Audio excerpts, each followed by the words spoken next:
Olá, que a graça e a paz de Cristo estejam com você e a sua família. Juntos mais uma vez para a recapitulação da lição da Escola Sabatina.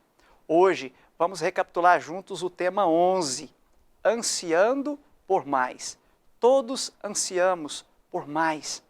Por isso Deus tem bênçãos para você no estudo dessa importante lição.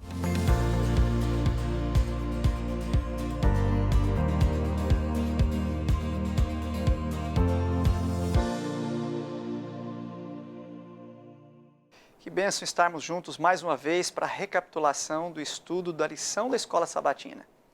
Esse trimestre, Deus tem nos dado o privilégio de estudar sobre o descanso em Cristo. Que bênção tem sido essas lições, semana a semana, o Senhor nos lembrando de que o verdadeiro descanso só encontramos nele. Nessa semana, nós vamos ter o privilégio de recapitular aqui a lição 11, com o título Ansiando por Mais. Nós vamos estudar sobre qual o ponto de chegada do descanso em Cristo. Você é muito bem-vindo para nos acompanhar. Nós falamos aqui do Seminário Adventista Latino-Americano de Teologia, sediado no norte do Brasil, na Faculdade Adventista da Amazônia. E nós temos o privilégio de receber aqui conosco dois colegas e gostaria de lhes apresentar, pastor Everton Castro. Pastor, por bondade, para aqueles que não o conhecem, se apresente para que as pessoas possam conhecê-lo melhor. Pois não, pastor. Meu nome é Everton Castro, sou professor na Faculdade Adventista da Amazônia. Tenho o privilégio de lecionar nesse semestre nos 3 cursos que temos lá atualmente, que é Teologia, Enfermagem e Pedagogia. Sou casado com a enfermeira Josiane e pai do pequenino André, que nasceu no início desse ano. Ok, obrigado, pastor. Pastor Clodoaldo, já tem estado conosco alguns episódios da lição, mas pode ser que algum irmão, amigo não lhe conheça. Por favor, pastor, se apresente. Pastor, mais uma vez aqui, já estamos algumas lições juntos, E quero expressar a minha alegria de juntos recapitularmos esta lição. Feliz por ter aqui o nosso amigo e irmão em Cristo, colega de trabalho, o pastor Everton. Trabalhamos juntos, aliás, nós 3 trabalhamos na mesma instituição. Eu desenvolvo ali as disciplinas de grego e Novo Testamento e trabalho também como ministerial ali da FAAMA e do SALT. Ok. Obrigado, pastores, pela companhia de vocês. Você é convidado, então, a abrir a sua Bíblia. Vamos recapitular a nossa preciosa lição. O texto-chave para a lição dessa semana está em 1 Coríntios, capítulo 10, verso 6. Ora, estas coisas se tornaram exemplos para nós, a fim de que não cobicemos as coisas más, como eles cobiçaram.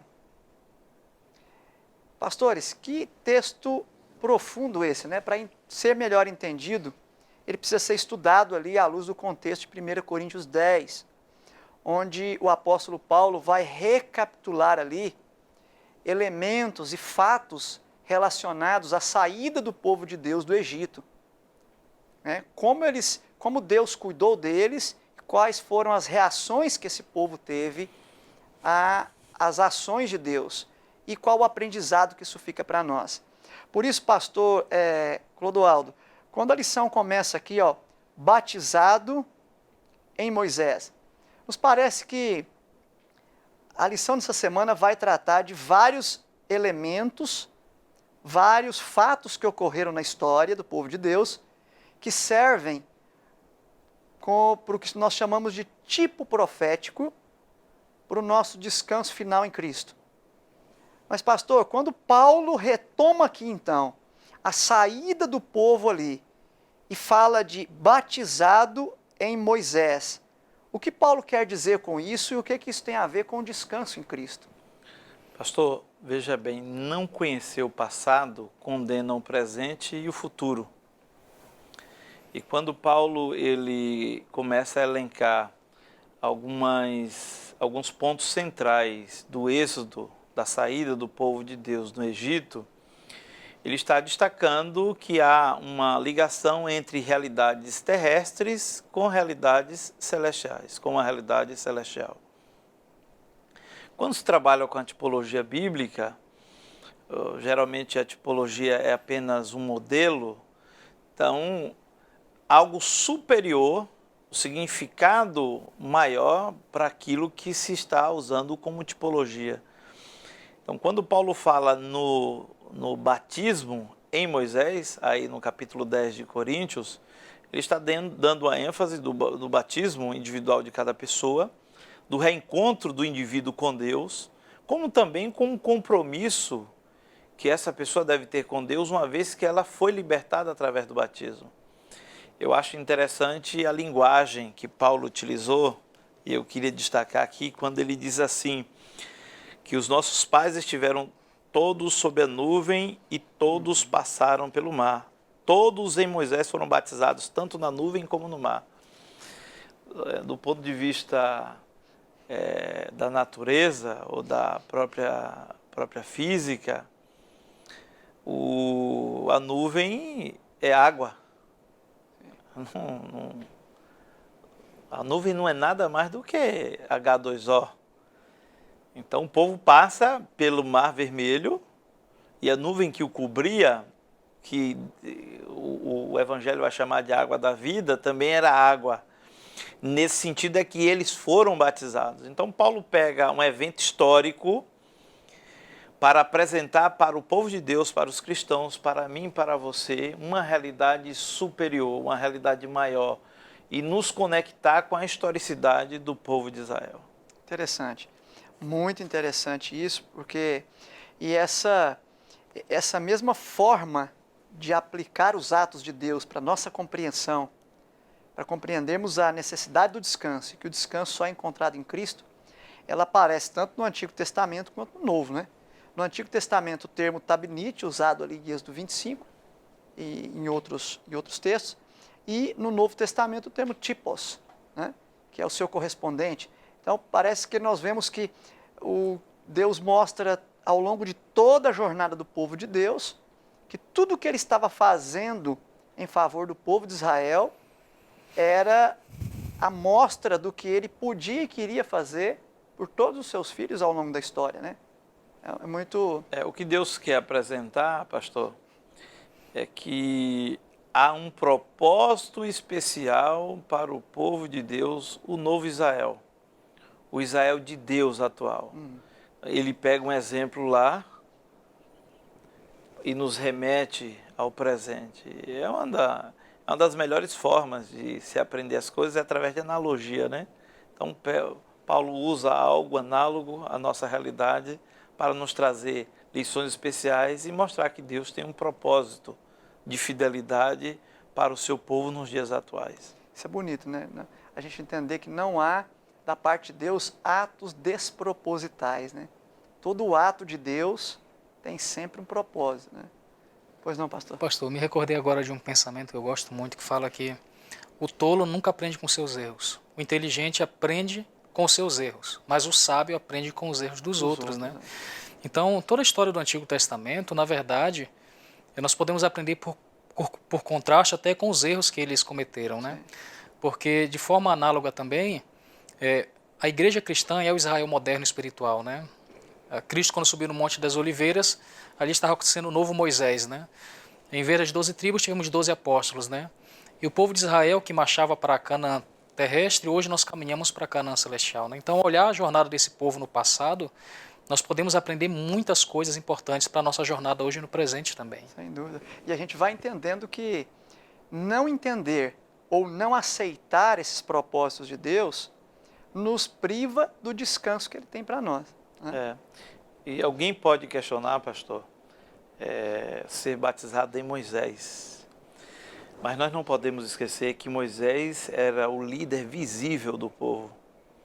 E o próprio livro de Êxodo diz que o povo temeu ao Senhor e confiou em Moisés como seu líder.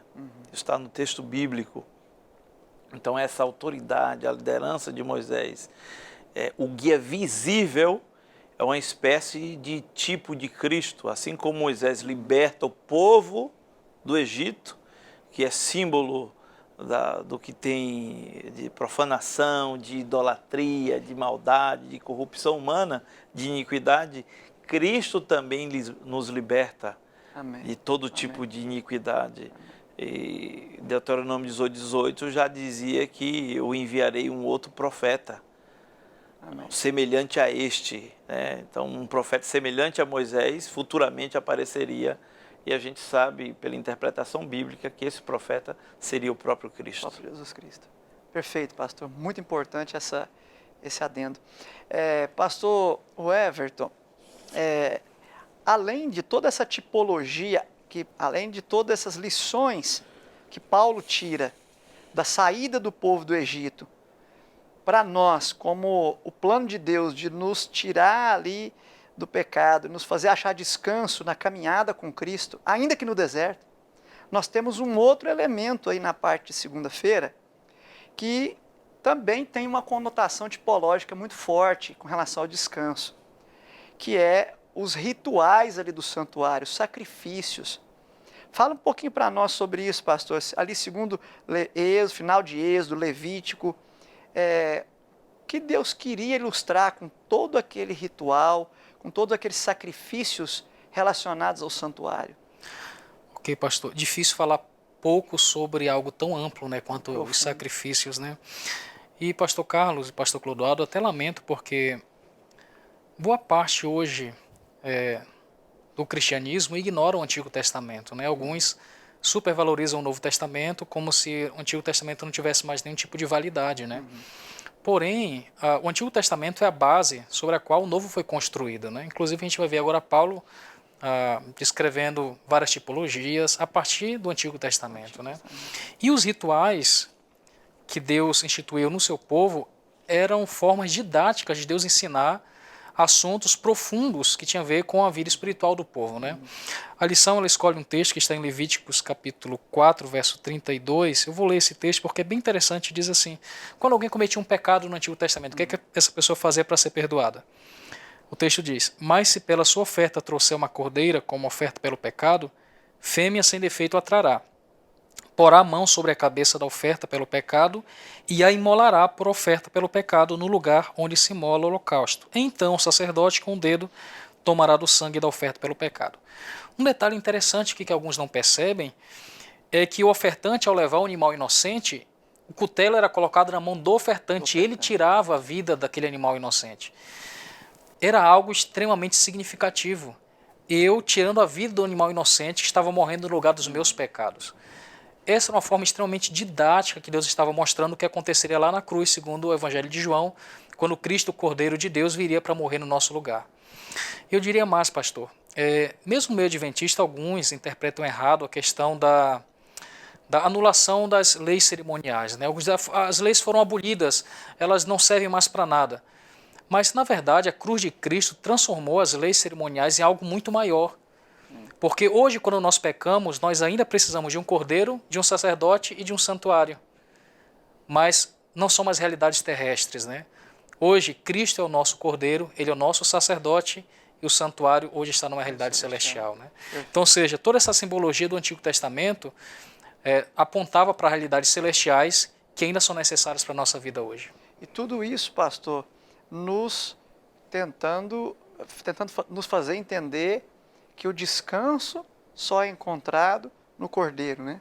O Cordeiro que morre lá no altar, o Cordeiro que se lava ali na pia e então simboliza a sua ressurreição, o Cordeiro que entra no lugar santo e ministra ali onde estão os pães sem fermento, e o próprio Cordeiro diz que ele é o pão da vida, o Cordeiro que está ali ministrando em frente o candeeiro, e aparece em Apocalipse capítulo 1, em meio à sua igreja, iluminada pela luz do Espírito e da palavra que o próprio Cordeiro envia. O Cordeiro que ministra diante do altar de incenso, misturando, combinando a súplica dos santos, os seus méritos, e o Cordeiro que entra no dia da expiação, no lugar santíssimo, né? Pastor, mais um detalhe. Quando eu comecei a estudar um pouquinho sobre o santuário, algo assim uma curiosidade que eu tinha, eu imaginava que toda vez que alguém pecava, eu deveria levar um animalzinho para ser morto, né? Eu fiquei pensando, quantos pecados as pessoas cometiam naquele tempo? Não devia ser diferente de hoje, né? Então imagina, por cada pecado levava um animal, mas não era bem assim, né? não era por todo pecado que alguém levava um animalzinho para ser morto, porque existiam 2 sacrifícios diários em que as pessoas, ao olhar para aquela fumaça, aquele animal que foi morto no finalzinho da tarde, eu podia olhar para ele e transferir meus pecados para a morte daquele cordeiro, né? E aquele cordeiro que era morto por todo o povo trazia justamente esse descanso espiritual, a certeza do perdão dos pecados, né? Havia na mente do hebreu uma noção clara de que a expiação divina é um processo e de que Deus esperava deles em cada etapa do processo, né? E era muito sério isso, que você mencionou, é muito sério. O indivíduo ter que levar um animal inocente, que ele criou ali com todo carinho, e oferecê-lo. E é interessante que os registros rabínicos dizem que tinha que ser amarrado, pegava as 4 patinhas, amarrava bem forte as 4 patinhas, deitava no chão ali, fazia uma pressão forte com as 2 mãos sobre a cabeça do animal, fazia uma oração. Então veja o animalzinho inocente passando por isso tudo. Depois então tirava, aí vinha, tomava o cutelo e sacrificava o animal. Então o impacto disso era tão forte que ninguém ousava ficar brincando com o pecado, né? Muito embora o ser humano é o ser humano. E isso, pastor, evidencia qual a verdadeira natureza odierna do pecado. O apóstolo Paulo, ao escrever o livro de Hebreus, capítulo 9, verso 22, ele deixa claro algo que é ensinado ao longo de todo o Antigo Testamento. Sem derramamento de sangue, não há remissão de pecado. E a gente precisa entender a natureza odierna no pecado, como também entender a graça de Deus à luz do santuário. À luz do santuário. Porque a obediência e o sacrifício de Jesus Cristo coloca Jesus entre o ser humano e Satanás na terra. E coloca Jesus Cristo entre Deus e o ser humano no céu. Quando nós olhamos sob essa perspectiva de que o ser humano ele se identifica com o diabo a partir da sua rebelião, e quando ela aceita a Cristo, essa rebelião é interrompida, e Jesus Cristo transfere a sua obediência para o ser humano e olha para Satanás e diz, ele não mais lhe pertence. Jesus se coloca entre o inimigo de toda a criação, o próprio inimigo de Deus. E quando ascende os céus, Deus não suporta a natureza miserável do pecado, e o pecador, por ter essa natureza, por si só ele não pode ser aceitável no céu. Então Jesus Cristo se interpõe e diz, não, tudo que eu tenho, tudo que eu sou, eu transfiro para ele a minha santidade, e ele aceita aí, e eu permaneço aqui e morro em prol deles. Você tá vendo bem aí a profundidade disso, saber que existe um cordeiro no santuário celestial que assumiu a tua culpa, assumiu a tua condenação e assumiu o teu castigo. Descanse nessa promessa. É essa a intenção do apóstolo Paulo, ao falar dessas coisas, ao trazer de volta essas coisas, era trazer esse descanso, esse regozijo para nós. Fica aí, daqui a alguns instantes nós voltamos.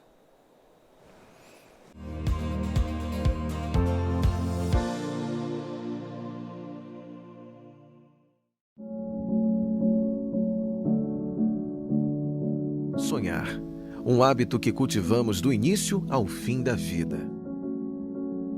Sonhar é olhar para o futuro e ver nas conquistas a própria marca, a própria identidade. É por isso que não existem sonhos pequenos demais ou que ficaram no passado. Afinal, todo sonho carrega nossa história e nossa garra pela vida. Talvez você sonhe ter amigos e construir vínculos que durem pela vida toda.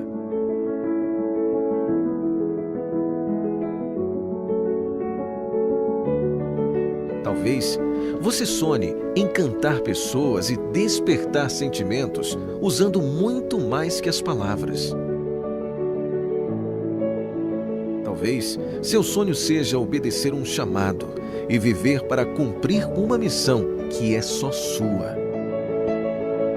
Ou alguém que ensina os outros a construir o próprio futuro, desenvolvendo em cada um o que tem de melhor.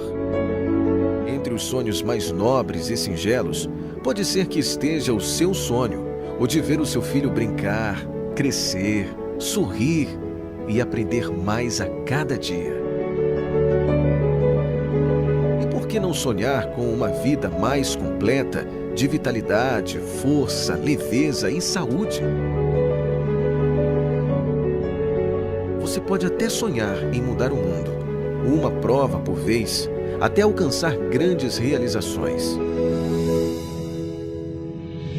Um dia, alguém sonhou com um lugar onde a missão pulsasse nos corações, onde o desejo de servir impulsionasse grandes coisas e onde a alegria do Evangelho suprisse a mais básica das necessidades, a do amor.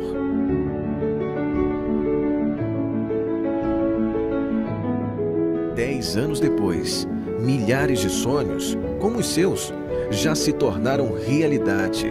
Temos tudo preparado: a estrutura, as oportunidades, os recursos, as ideias. Só falta a tua garra pela vida, tua marca, tua identidade, para você chegar onde sonhou e ver sua própria história. O que falta para você abrir os olhos?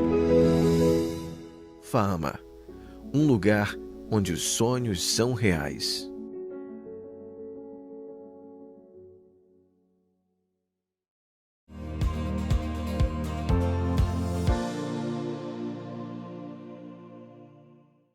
Segundo bloco da lição, ansiando por mais.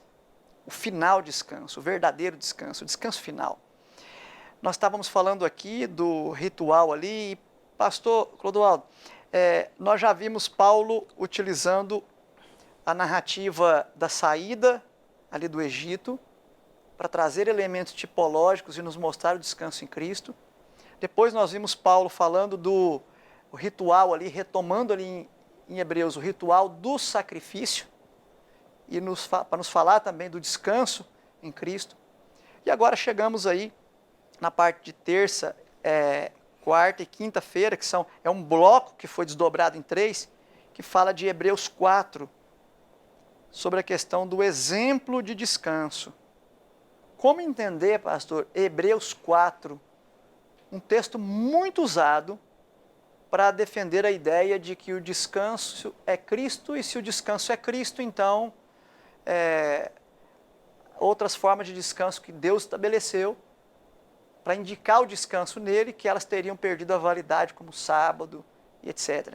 Como entender, então, a questão do exemplo do descanso em Cristo? Paulo, ele é rico na sua literatura. Ele demonstra riqueza literária na sua literatura exatamente por trabalhar com algumas metáforas, né? Metáfora do corpo, lá em Coríntios, do edifício, lá em Efésios, do atleta também, lá em Coríntios, ele usa a imagem de um atleta.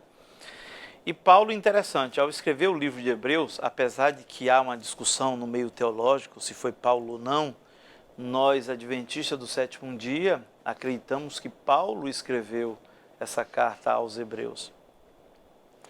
E o interessante é que Paulo, ele pega um elemento do sábado semanal e, ao usar esse elemento, ele está ratificando, ele está confirmando a validade desse dia. Claro que a gente já discutiu a respeito disso na semana anterior. Sim. Mas o que é que Paulo faz? O Paulo pega o descanso semanal como metáfora, ele aqui usa como metáfora para um descanso escatológico e o descanso soteriológico.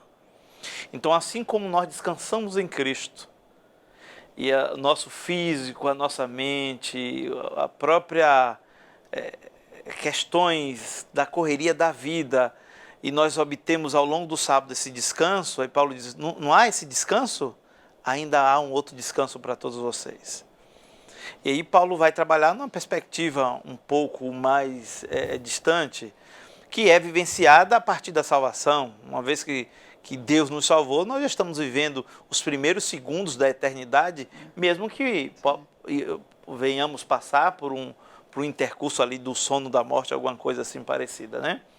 Mas Paulo está usando algo assim como ele usa em Coríntio um evento histórico, Paulo usa uma realidade histórica, ao sábado, sétimo dia, para trabalhar uma realidade superior, que é um descanso maior, um descanso, vamos dizer assim, sublime, que é o descanso soteriológico e escatológico.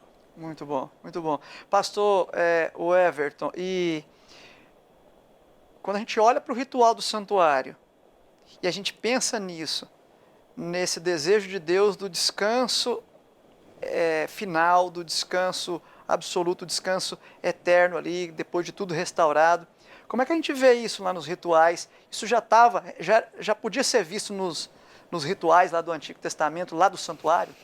Com certeza, pastor Carlos. Na verdade, o povo de Israel, eles tinham 7 grandes festas anuais, né? As 3 primeiras, primícias, Páscoa e Pães Asmos, onde havia a morte do Cordeiro, havia aquele almoço com o povo, a Páscoa, né? Relembrando a libertação lá do Egito. Depois você tinha a festa do Pentecostes, depois vinha as trombetas, e as 2 últimas festas era o dia da expiação, o Yom Kippur, e depois a festa dos tabernáculos.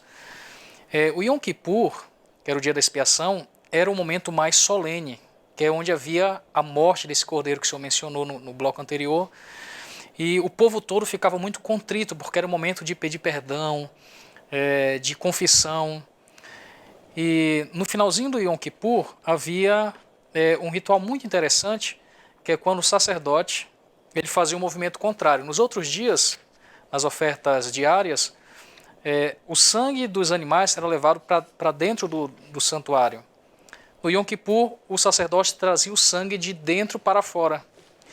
E ele então colocava a mão no segundo cordeiro, que era o bode sorteado para Azazel, e esse bode era enviado para o deserto. Tipologicamente, esse bode apontava para a expulsão do pecado no meio do arraial, que nós vamos encontrar lá em Apocalipse 20, né, a destruição do pecado com a prisão de Satanás. Só que logo após o Yom Kippur, o povo não acabava as suas festas nesse clima de tristeza e sofrimento. Havia a festa dos tabernáculos, que é quando então o povo saía das suas casas, eles construíam barraquinhas ali ao ar livre, lembrando que um dia todos eles habitariam em outra casa, né? E era um clima muito festivo.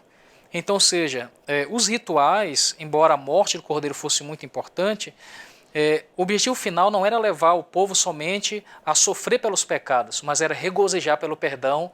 Amém. E pela certeza de uma nova pátria, né? Então, linkando aí com o que Paulo fala, quando ele vai falar do povo de Israel, ele vai dizer que o povo não conseguiu entrar nesse descanso. Porque o descanso do Shabat, conforme dado lá em Gênesis capítulo 2, ele não tinha apenas um aspecto físico, né? Tinha um aspecto geográfico, que era o Jardim do Éden, sim. Tinha um aspecto temporal, que era o sábado, mas tinha também um aspecto relacional e espiritual com Deus. Sim. Então, esse aspecto da confiança, do descanso, encontrado no perdão, o povo de Israel não conseguiu encontrar pela inquietude, pela desconfiança no poder de Deus, né? E Paulo então vai nos desafiar que nós encontremos esse descanso, né? Desfrutemos desse descanso, tanto no aspecto temporal, geográfico, mas também espiritual, que é a confiança em Deus. Amém. Interessante um ponto da tua fala, e talvez o pastor Clodoaldo possa também contribuir com essa questão. Na parte de quarta-feira, fala assim, não endureçam o coração. Na fala do pastor Everton, tem um ponto aí, que eles não entraram no descanso. Pastor Clodoaldo, por que eles não entraram no descanso? Eu acho interessante, pastor, a repetição que Paulo tem dessa frase. Começa a partir do capítulo 3, e nós cremos que existe uma unidade no capítulo 3 e do capítulo 4, literariamente falando. A historicidade do povo de Israel deixa clara a rebeldia do povo. Logo no início do estudo da lição, já nas primeiras semanas, falamos sobre as constantes murmurações do povo. Sua rebelião contra Deus e contra os servos de Deus. Isso fez com que nenhum deles, dos que saíram, entrassem, a não ser Josué e Calebe. E quando nós vamos para o Novo Testamento, essa rebelião, essa rebeldia, ela permanece. Eles não aceitam o Messias. Eles não aceitaram a autoridade de Deus lá no Êxodo e no Novo Testamento, não aceitam a autoridade de Cristo mais uma vez. E isso inviabiliza totalmente a entrada do descanso deles como povo. É daí que surge então o povo, há uma continuação do remanescente de Deus, os judeus fiéis, que constituem o povo de Deus, e esses sim estão no caminho para desfrutar o descanso que resta, que Paulo deixa claro que é para o povo de Deus. Então, qualquer ato de rebelião ou de independência, ou de uma religiosidade meramente humana e não divina, inviabiliza o desfrutar desse descanso que a Bíblia apresenta. Então, por mais que Paulo enfatize, cuidado, não endureça o coração de vocês, observe, isso é uma demonstração para a igreja cristã da época, que vem até os nossos dias, ou seja, uma demonstração para nós hoje. Se nós temos um espírito de rebelião, de rebeldia, de total independência em relação a Deus, nós também não estamos aptos a desfrutar desse descanso oferecido por Deus. Eu acho tremendo quando a gente vai para o texto e a gente vê ali, ó, Hebreus 3,12, perverso coração, 3,12, incredulidade, afastamento, Hebreus 3,13, coração endurecido, verso 14, sem perseverar, verso 16, rebeldia, verso 18, desobediência, verso 19, repete de novo, incredulidade. Pastor Everton, que síndrome é essa? Pastor, eu tive agora recentemente a oportunidade de estudar a classe de a teologia do livro de Êxodo com o pastor Richard Davidson, que ele é professor de Antigo Testamento na Andrews. E essa expressão que Paulo usa aqui, endurecimento do coração, ela vai acontecer lá em Êxodo, com o grande Faraó. Em 20 ocasiões, a Bíblia diz que o coração de Faraó se endureceu. E no contexto hebraico, a palavra leve, que é coração, significa o centro das suas emoções, da sua racionalidade, né? Talvez a melhor tradução hoje seria a mente, né? Mas naquele tempo eles entendiam que o coração seria esse centro das emoções do pensamento. Então, como é que o Faraó endureceu o coração dele? Se você acompanha, a progressão do endurecimento do coração de Faraó se deu durante as 10 pragas. Cada vez que Deus manifestava o seu poder e a sua glória, o coração de Faraó cada vez se endurecia mais, porque ele recusava aceitar o Deus de Israel como Deus dos deuses, Senhor dos senhores. E é interessante que cada praga ali do Egito era a derrota de uma divindade do egípcio, né? Quando ele transforma a água do Nilo, né, em sangue, era um deus que eles adoravam. O deus Ra, que era o deus do sol, e o último filho do faraó. Agora, é interessante pensar que o povo de Israel, quando eles atravessam ali o Mar Vermelho, Deus mostra claramente que ele tinha poder sobre as águas. O Deus de Israel tinha poder sobre as águas. Mas Paulo vai aqui relembrar uma cena que o povo estava no deserto, lá em Meribá, e o povo começa a reclamar de Deus porque faltou água. O povo diz, vamos morrer de sede nesse deserto, melhor voltar para o Egito. E Ellen White vai comentar que o povo tinha saído do Egito, mas o Egito não havia saído do povo. E por que o coração deles endureceu? Pelo mesmo motivo do coração do faraó. Eles não conseguiam colocar Deus acima dos seus problemas. Eles não conseguiam reconhecer o poder e a glória de Deus. Então, diante do poder de Deus, nosso coração só tem 2 caminhos. Ou ele se amolece, reconhecendo que Deus deve ser Deus, ou ele se endurece ao recusar a glória e o poder de Deus. E você me fez lembrar um detalhe interessante, que Faraó, falando do endurecimento do coração de Faraó, nós precisamos lembrar que Apocalipse 11, o espírito da besta do abismo é espírito do Egito, é espírito de incredulidade, de endurecimento. Então, fica aí a advertência, né? Agora, pastor Clodoaldo, tem um elemento aqui interessante, tem dois versos aqui, ó, Hebreus 3, verso 13, fala assim, ó, pelo contrário, exortai-vos mutuamente cada dia, durante o tempo que se chama hoje. E se a gente for agora lá no 4, verso 7, ele diz assim, de novo, determina certo dia, hoje, falando por Davi, muito tempo depois, segundo antes fora declarado. Hoje, se ouvires a sua voz, não endureçais o vosso coração. 3 vezes o hoje, trazendo para o tempo dele. E o que isso fala para nós hoje sobre a relevância, a contemporaneidade, a aplicação dessa lição preciosa, dessa semana de que o descanso só é encontrado em Cristo, como foi bem dito aqui, quando o coração não endurece. O cristianismo vive uma síndrome nos dias de hoje, que é a tentativa de se estabelecer ou de se desenvolver a parte daquilo que foi revelado. E quando Paulo trabalha no capítulo 3 do livro de Hebreus e capítulo 4, esses elementos, principalmente quando ele pontua os pecados de Israel, a apostasia, a rebeldia, e ele chama a atenção hoje, depois cita o texto do endurecimento do coração. Paulo está tentando demonstrar a urgência de uma ruptura dos cristãos da sua época para uma nova realidade espiritual.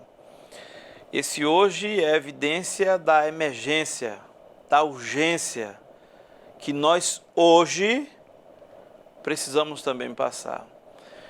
Nós não podemos desenvolver um cristianismo independente do que foi revelado por Deus em sua palavra.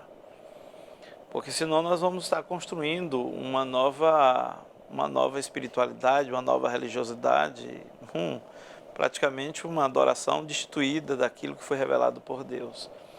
Então a incredulidade é muito presente nos dias atuais. E hoje, conforme Paulo chama a atenção, é preciso que nós atentemos a uma incredulidade que está sendo depositada no coração de muitos fiéis, para que possamos voltar nossa atenção à palavra de Deus, aos seus reclamos, às suas orientações, aos seus milagres, à sua glória. Amém. Amém. Então, eu penso que com essas considerações nós estamos preparados aí para a nossa síntese da lição dessa semana.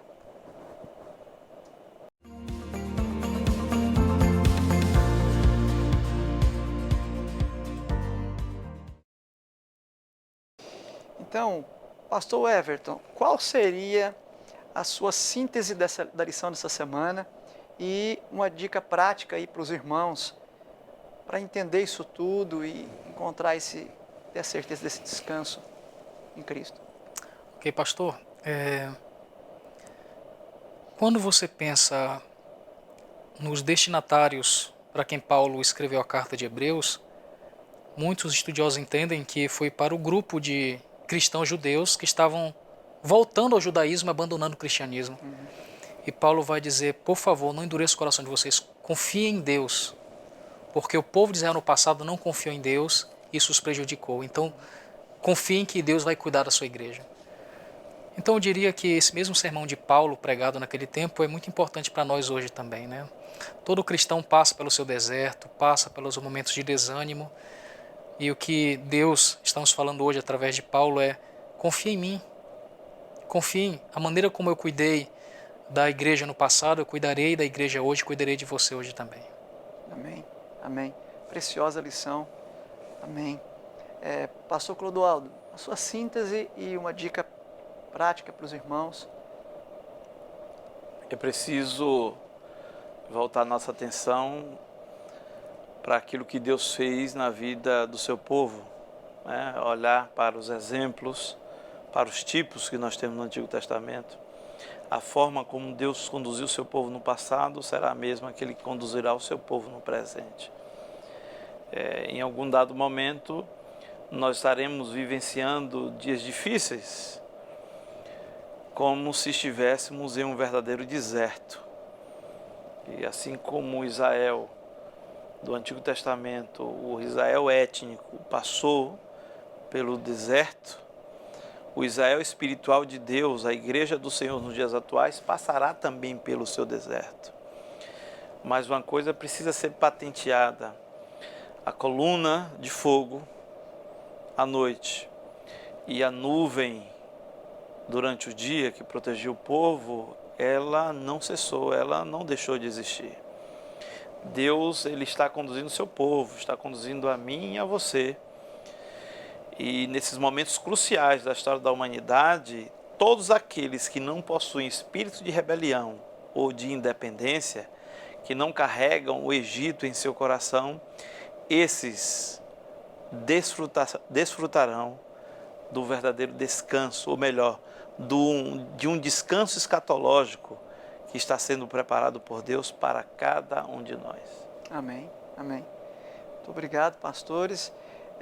Meu amigo e minha amiga que nos assiste, quem sabe você, durante os comentários dessa lição, ficou aí pensando que você, assim como nós, anseia mais. O título da lição é Ansiando Mais. Assim como o povo daquela época, nós também ansiamos mais.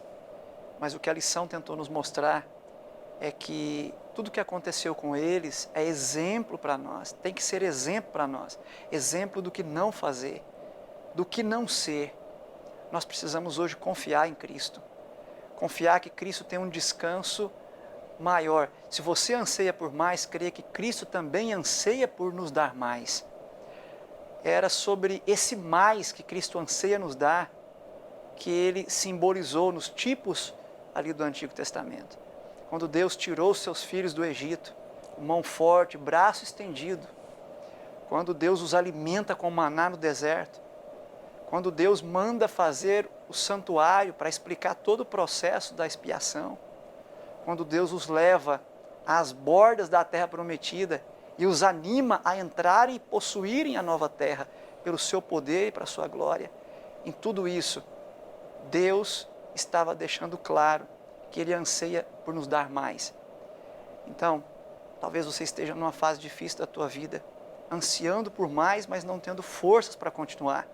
A lição dessa semana é um bálsamo para mim e para você. É o recado de Deus de que aquele que esteve com o seu povo no passado, está conosco hoje, e se nós permitirmos, estará eternamente. Que Deus abençoe você e a sua família, preciosas lições de conforto, de descanso agora e certeza do descanso final, por ocasião da volta do nosso Senhor. Pastores, podemos orar então? Pastor Clodoaldo, pode nos despedir então Sim. com a palavra de oração? Oremos. Querido Deus,